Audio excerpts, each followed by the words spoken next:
5 of our Just Jesus series. We're going to be looking at Matthew 16. And at the end of this, I'm hoping that you are encouraged and excited about staying connected with Jesus. We are hoping that everybody is reading through the Gospel of Matthew together as we go through this series. This week, we're reading through Matthew 17 through 20, whether you're reading that in a small group together or you're just reading that by yourself, encouraging you read scripture regularly during this time. Staying connected with church. About 8 or 9 years ago, a kid came into our youth group and kind of had a rough past, kind of had a lot of things going on in his life, but just fell in love with Jesus and was really seeming like he was turning his life around. Came to camp with us, gave his heart to the Lord, got baptized, but then all of a sudden just disappeared and was nowhere to be seen in youth group. But then he showed back up for a costume party that we did. And I remember this costume party well because he took a pie tin, filled it up with whipped cream, and as he was doing the catwalk to show off his costume, totally threw the pie into my face. And I was just thinking yep, this is why I got involved in ministry. Thank you very much. Appreciate that, Christian. And the next day, get a call from a student who is at the same school as Christian and said hey, did you hear what happened with Christian? I said, I didn't hear anything. And he said, Christian just got pulled out of class by the cops. He's arrested, and he's arrested in connection with just a couple of gruesome and gnarly crimes. Eventually he would get convicted and sentenced to 25 years in prison for the crimes that he had committed. I remember walking through that with the youth group and just being totally confused with man, Christian was just here and then all of a sudden he was gone. And the question that I had as a youth pastor was, I wonder if things would have been different if Christian would have stayed connected with the church. And I don't think anybody watching this video is in danger of doing the things that Christian did, but I do worry a lot about students who just gradually slide away from God, who drift from God in their faith and eventually get so far away from God that they don't even recognize the person that used to love God, who used to love church, who used to be committed to God and the things of God. I think the best protection from sliding into sin is staying connected with the church. As we look at this passage, I want to look at 3 reasons to stay connected to the church. Matthew 16, verse 13. Now, when Jesus came into the district of Caesarea Philippi, we'll stop right there real quick because I want to talk to you about Caesarea Philippi, the location that Jesus chooses to have this conversation, which is the first place that he talks about the church, is important. Caesarea Philippi is 25 miles north of Galilee, where Jesus was doing his ministry. So it's probably a 2 or 3 day journey one way that Jesus takes his disciples, and he has the conversation with them here. And I think that that's important. What was special about Caesarea Philippi was that it was a new center of Roman societal influence. Here's what I mean by that. Philip, who was Herod's son, was given this city before he changed the name. It was called Peneus. And he makes all of these improvements to the city. And with the improvements, what he's doing is saying, this is a Roman outpost. And so Rome, even though you're 2,500 miles away, I want to give you a shout out, and that's why he calls the city Caesarea, right? To honor Caesar. He throws in Philippi to honor himself, real humble there. But it's his way of saying this is a Roman outpost. Roman societal influence has come all the way down here into Palestine. Roman influence was one thing that was significant about Caesarea Philippi. The second thing that was significant was the worship of Pan. There was a giant temple there that worshipped the Greek god Pan. And if you forget who Pan is, that's all right. He's actually the god that motivated a lot of Peter Pan's character. But in Greek mythology, he's half goat, so 2 goat legs, man body, goat horns. He's the God of shepherds, God of the wild. But what he was known for there in the Roman world was his promiscuity. If you don't know what promiscuity means, his messing around, his sexual freedom. Essentially, when it came to Pan did whatever he wanted to when it came to sexual expression. If you want to use the word perverted, I think it would be a fair word to use. I'll use the word promiscuous just to kind of say Pan did whatever he wanted to do. In the first century world, girls who had the reputation for having multiple partners were known as Pan girls. And so just kind of this like promiscuous and kind of perverted element was part of Caesarea Philippi. And then the third thing that was significant for why I think Jesus chose Caesarea Philippi was that it had this spring that came out of the cave, and it was called the Gates of Hades, or the Gates of Hell. And it kind of had this lore around it, that this cave that had a river coming out of it, that was the place that connected the land of the living to the land of the dead. Like, this was the doorway where souls would go from the land of the living into the land of the dead. So kind of this dark spiritual place that was associated with death. Jesus comes to Caesarea Philippi, and he asks his disciples, "Who do people say that the Son of Man is?" And they said, some say John the Baptist, others say Elijah, others Jeremiah, or one of the prophets. And so from the get-go, nobody thought that Jesus was insignificant. Everybody knew that he was a prophet of some kind. Like, we know that you speak for God. But that's not quite enough for Jesus. He said to them, now looking at the disciples, "But who do you say that I am?" I would love to focus in on this passage and spend a whole week asking ourselves the question, who do you say that Jesus is? But for this talk, we'll just look at Simon's answer. Simon Peter replied, "You are the Christ, the Son of the living God." Whether you've been in the church a lot or a little, I bet you're pretty familiar with those words, Christ and Son of the living God. But even though we're super familiar with them, like we've used them a lot and we've heard them a lot of times we don't know the significance of them. So let's break them apart and let's just see what Peter is talking about here. Peter says, "Jesus, you are the Christ." Christ is a Greek word that was translated from the Hebrew word Messiah. Messiah simply meant anointed or chosen one, right? And so whether you're talking about Christ, Messiah, or anointed one, it's kind of all talking about the same thing. And if you want to know what an average Jew would have thought the Messiah was going to be like, it's actually pretty helpful to imagine your favorite superhero from an action movie today. So if you're thinking of like Rey from Star Wars, or if you're thinking of Iron Man from the Marvel Universe, every movie has at least one, sometimes more than one, hero that is going to address head on what's wrong with the world, take all of the chaos, and bring order and peace back to the world. And that, and we call that person the hero. In the Jewish mind, they would have called that person the Messiah, the Christ, the anointed one. In the Jewish scriptures, there was a promise that God was going to address all of the broken things in the world, restore the Jewish kingdom back to its rightful place, and bring peace back into the world. And the person who was going to do that was the Messiah, the chosen one.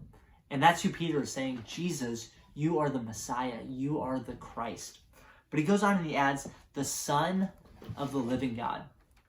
In the Jewish usage of that word, Son of the living God, what Peter is saying is, in some way, Jesus, you are God. Like, I don't know how this all works out. Like, I don't know how you can be God, Jesus, and God can still be God. Like, how can there be two gods? And the idea of like a Trinitarian God, where there's God the Father, God the Son, God the Holy Spirit, the Christian church wouldn't like figure that out for a couple of 100 years after Jesus' ministry. But early on, Peter knew in his head, Jesus, in some way, You are God. And so he says, you're the Messiah and you are the Son of God. And I wonder if Jesus just like let him sit in that for a while. It's be like, wow, okay, Peter. And I wonder if Peter like panicked a little bit. Like, oh no, I went too far. Like, I've just been following this guy around for a year and I just said out loud that I think he's actually God in human body. Hopefully after stalling a little bit, Jesus answered him, "Blessed are you, Simon Bar-Jonah," and that just means Simon, son of Jonah. "For flesh and blood has not revealed this to you, but my Father who is in heaven." Jesus comes out and says like, hey, Peter, you got the right answer. Don't pat yourself on the back just yet. This was God that gave the right answer to you. I tell you, you are Peter, and on this rock I will build my church, and the gates of hell shall not prevail against it. The 3 reasons why I want you to stay connected with the church are simple. 1, the church is Jesus's work. The church is Jesus' work. Jesus says in this passage, I will build my church. As Jesus was walking through his ministry, he makes it clear who he is. Jesus is the chosen one. He has come to fix all of the problems in the world. He is God in human body. But how God is going to take this mission that he's been given to fix everything and actually work it out in practice, he tells us in verse 18. He says, here's how I'm going to fix everything. Through the church. I will build my church. Even in this pandemic, I've loved seeing the church at work in this day. Just this week, Venture has sent $10,000 to Ethiopia, $10,000 to Lebanon, and $10,000 to India to help with the organizations that are there feeding the people who have been affected by this pandemic. And I love it. It's just like, as a part of Venture, like I get to be a part of that. I get to be a part of what God is doing in the world today because I'm involved in his church. And I want to encourage you to stay connected with the church because we have a part in helping continue the ministry of Jesus right here and right now. The second reason I want you to stay connected with the church is because the church is a community. When Jesus says, I will build my church, the word that he's using there just means an assembled group of people, a called out assembly. When Jesus would have used this word, nobody would have thought of a church building. Nobody would have thought of a church service. Nobody would have thought of like a church meeting time. The church was a community of people like who helped each other and were focused on a mission. And here's what I want you to realize about a community. Is that a community needs people like you who are helping to keep it healthy. Just this week, I've had 2 separate conversations with a leader and with a student, both of which were talking to me and saying, Charles, like what I need during this time is just a healthy community, like a group that isn't full of cliques, a group that is full of encouragement, a group that is a genuine expression of the love that Jesus had, that we get to share with each other, a healthy church community. And honestly, you can do this. Like, you can send that text to just encourage your friend. You can talk with a person that was on the Zoom call that isn't really connected with anybody else in the life group. You can make that person feel welcome. You can chat with your fellow freshmen and be like, hey, why don't we like hop online later tonight and we'll play Fortnite together, and just find ways of not necessarily like doing like Christian-y things, but just encouraging each other in this community. Build the community. That's what the author of Hebrews encourages us to do. He says, why don't we stir up each other to love and to good works? It's just like, let's build our community. Let's just be good friends. It's not even necessarily all that Christian. Like, let's just be good friends and build the community. The third reason that I want you to stay connected to the church is that the church is going to last. The church is going to last. In Matthew 18, he says, I'm going to build my church, and even the gates of hell are not going to prevail against it. I just want to remind us of the distinctives of Caesarea Philippi as we remember this promise of Jesus. Caesarea Philippi was a Roman outpost. It was like dedicated to like promiscuity and just like free sexual expression. And it also had this like dark spiritual aspect to it. And in that oppressive environment, Jesus makes his promise, nothing is going to stop my church.